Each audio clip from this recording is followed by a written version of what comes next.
This is a BBC podcast. You can get all our podcasts and our terms of use at bbcworldservice.com/podcasts. BBC World Service. I'm Mike Williams with The Y Factor. On the programme today, swearing. Why do some words have such power to shock, to offend, and the power to express deep emotions like anger, fear, disgust, and pain? Table. So here's me with my hand in a bucket full of icy water, and I've been asked to say over and over again a neutral word like table. It's getting quite painful now, actually. Table. Table. That's it. OK, Mike, have a break. Dr. Richard Stevens is a psychologist at Keele University in the UK. How did you find that? The pain kind of came in waves. It was almost like there was a vice around my wrist. Quite unpleasant. Excellent. I was rather hoping with this ice-filled bucket there might have been champagne, but obviously you had a very different plan. OK, the feelings come back into my hand now. OK. What next? So then we're going to repeat the experiment again. Exactly the same thing. Going to put your hand in the ice-cold water, but this time, instead of saying table, say just try and say it in exactly the same way as you said table. There are lots of words in the English language that begin with F, but this is the only one called the F word. And this goes on for some considerable time. There are rules in broadcasting, not just rules, laws. Different laws around the world, different sensibilities, different penalties for using words like this one. In some other circumstances, cursing can land you in a police cell.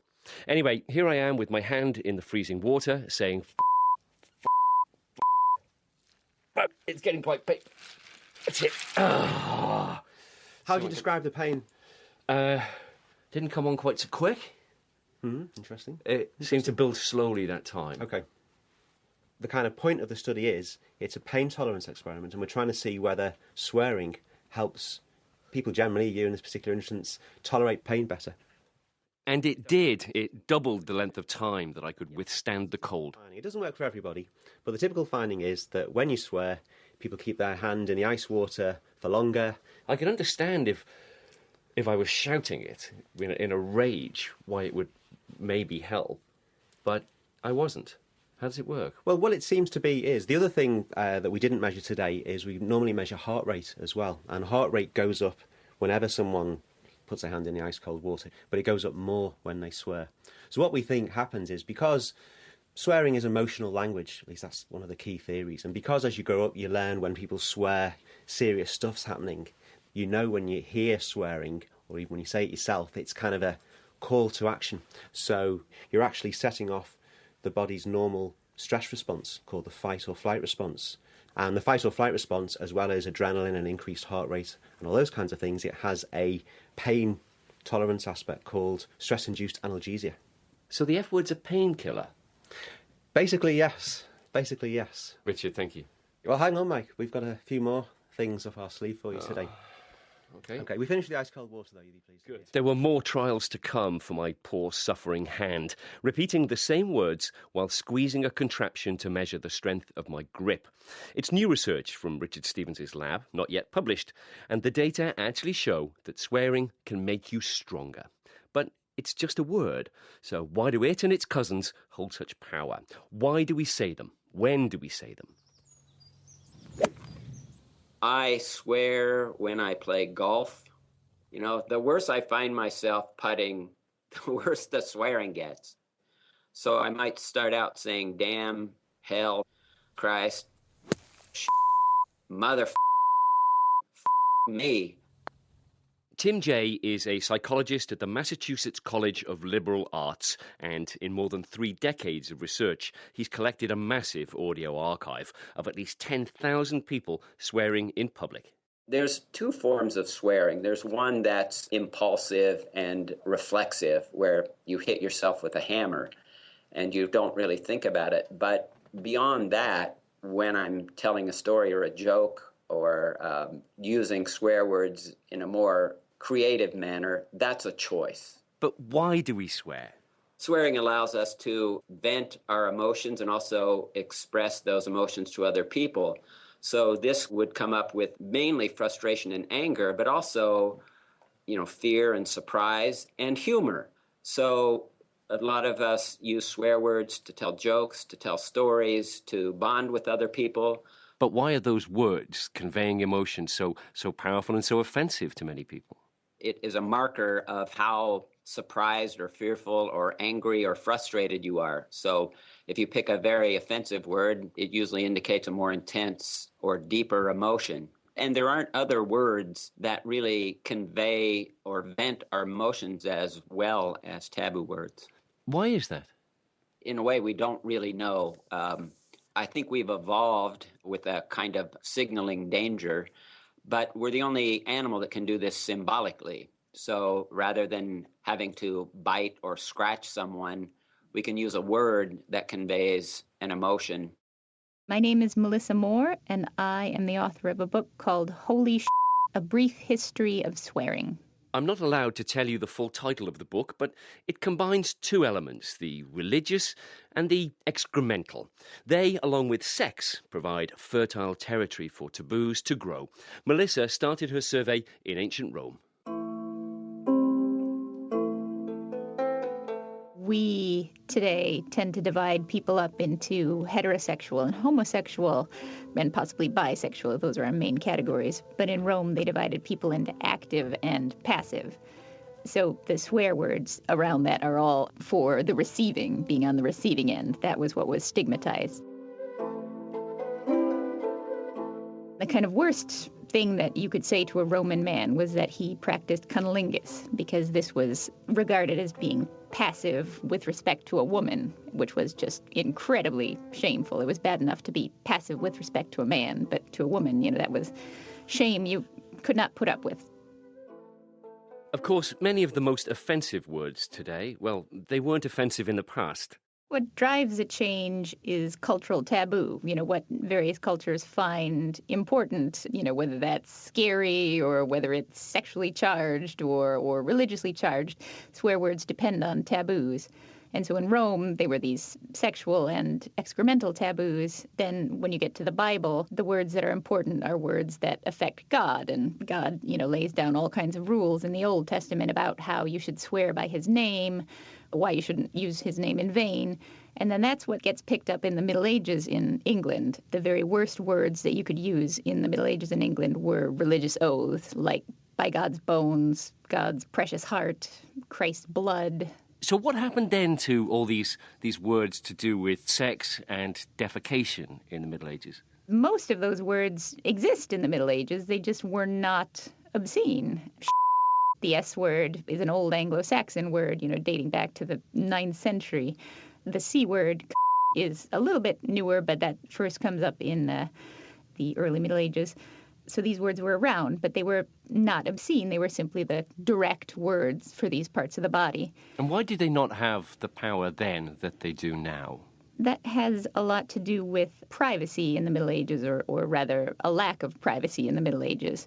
It's hard to believe, but people would urinate on the floor, defecate on the floor, and then even when you would go to the proper place, which was the privy, these privies would often have multiple seats, so you could talk while you kind of did your business. She says that in Europe in the Middle Ages, there was also a much more open attitude towards sex, often a business done more or less in public. People didn't have bedrooms, even when bedrooms were eventually built in houses for the upper classes.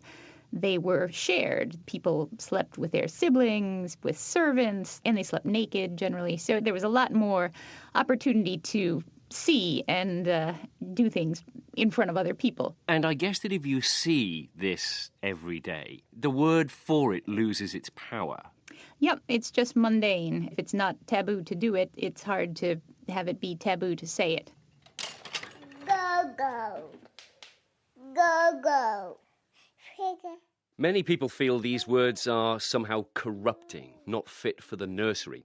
So when does the swearing begin? As soon as we start talking, even in our sample of 1 to 2-year-olds, we have the words That's the F word, and and that's the excremental one. And I think Most of us who've raised children realize this, but social science really hasn't exposed this vocabulary, this taboo vocabulary that very young children hear and use. With these words, of course, context is everything. From the mouth of a toddler, they can seem shocking, perhaps less so from a teenager.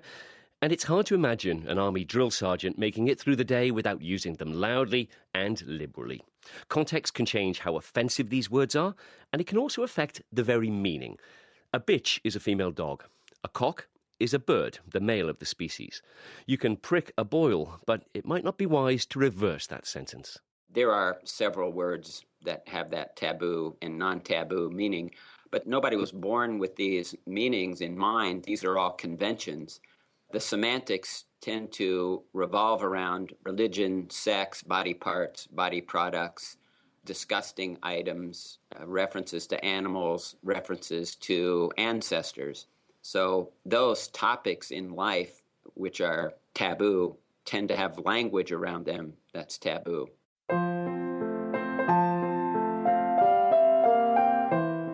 In the Victorian period, sexual and excremental words were so taboo that, not only could you not say in public, but you couldn't say leg, you couldn't say trousers, you couldn't say limb, because all these words hinted that people had bodies, and once you were hinting that people had bodies, who knows where you could go from there, but the human body was just sort of out of public discourse.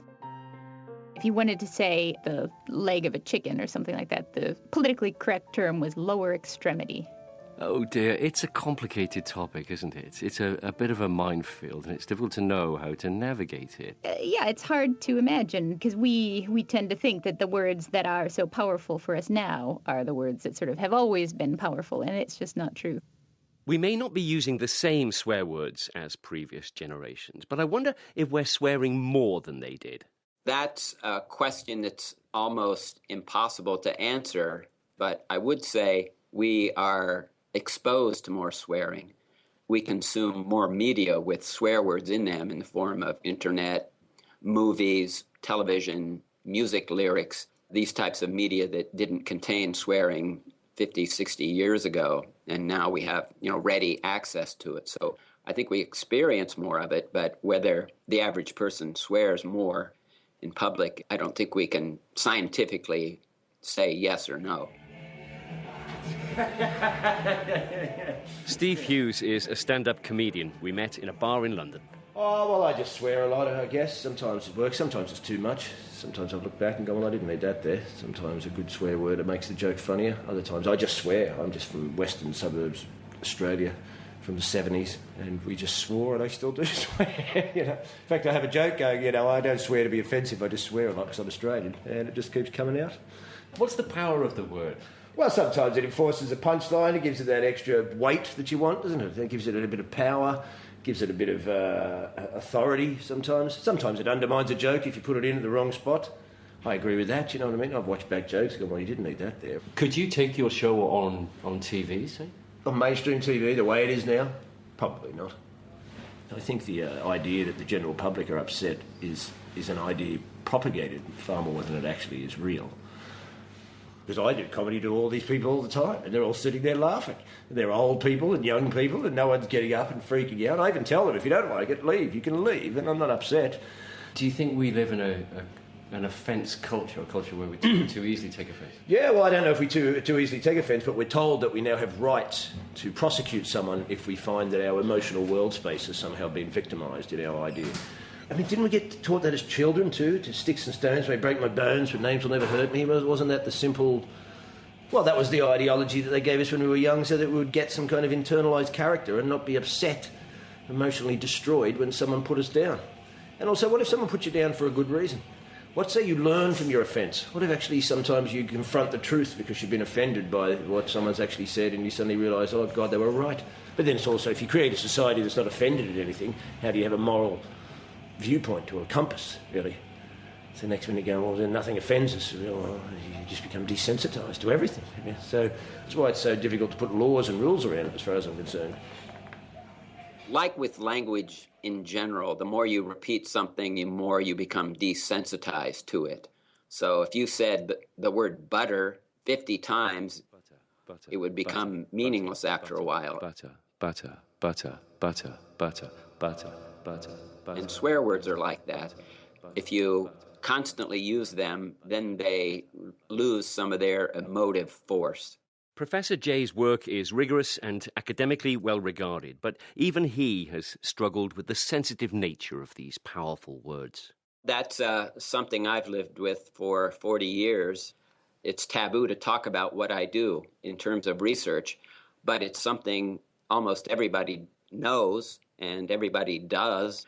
And so these restrictions on what is normal and restrictions in the media seem hypocritical to me, like we're protecting people from something they already do, even children who say and we're pretending like they're going to be harmed by this, and so we can't project these things in media. But around the world, there are different sensibilities to taboos. I just think there's so many other problems in the world, more important things like poverty and hunger and discrimination that seem to deserve more attention than whether somebody says a bad word on the radio or not. And when I asked Richard Stevens about his research, he said 2 events had made him realise there was interesting science to be done around these crude but common words. The first was an accident with a hammer while he was building a shed, a hefty blow to his finger, followed by a string of swear words. And then another incident around the same time was the birth of my daughter.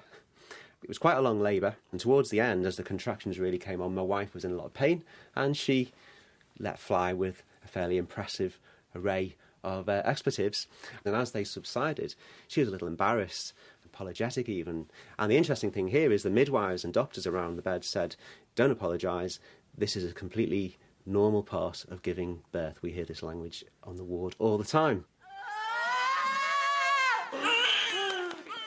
So 9 months after your parents had sex, you enter the world through the usual route, and it may well be that the very first words you hear are the ones you'll be punished for uttering in just a few years' time. You've been listening to The Y Factor with Mike Williams talking to psychologist Dr. Richard Stevens from the University of Kiel in England, Professor of Psychology Tim Jay from the Massachusetts College of Liberal Arts, historian and author Melissa Moore, and Australian stand-up comedian Steve Hughes. There are dozens of different podcasts now available from the BBC, including news, documentaries, science, business, arts and sport. For details of them all, go to bbcworldservice.com/podcasts.